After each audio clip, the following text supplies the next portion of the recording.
The lighthouse didn't guide ships. It signaled things that lived in the pressure of the deep. Elias climbed the spiral stairs, his lantern flickering against damp stone. He had been the keeper for 3 days, but the logs he found were written in a language that bled off the page. The previous keeper's boots were still by the door, filled with salt water and tiny, translucent teeth. A rhythmic thumping started beneath the floorboards, a heavy, wet pulse that shook the glass lenses above. It wasn't the machinery of the light, it was a heartbeat. Elias looked through the telescope at the black Atlantic. Instead of waves, he saw a vast, moving carpet of pale limbs. Thousands of white figures were walking on the surface of the water, their heads tilted back toward the beam. They weren't drowning, they were coming home. A wet slap sounded against the gallery glass.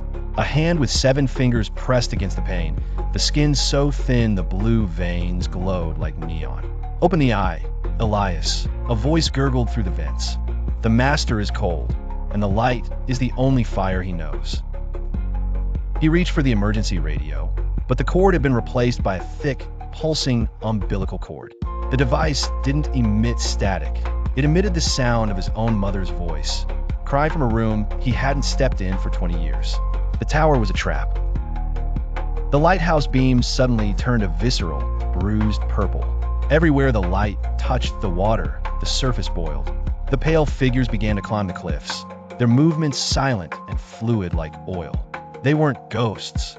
They were the original owners of the land. Elias ran to the basement to cut the power, but the generator was gone. In its place was a massive, organic lung made of copper and flesh, inhaling the salty air and exhaling the purple glow. The tower wasn't a building anymore. It was a living, breathing throat. "You are the final wick," the voice whispered from the shadows behind the lung. A figure emerged, draped in a cloak of dried seaweed. Its face was a cluster of rotating mirrors that reflected Elias's own terror back at him. The Weaver of the Deep had found its spark. The Weaver raised a jagged shard of obsidian. "The world above is too bright. We need to dim the sun with your shadow." Elias felt his feet fuse to the floor, his skin hardening into a crust of salt and barnacles.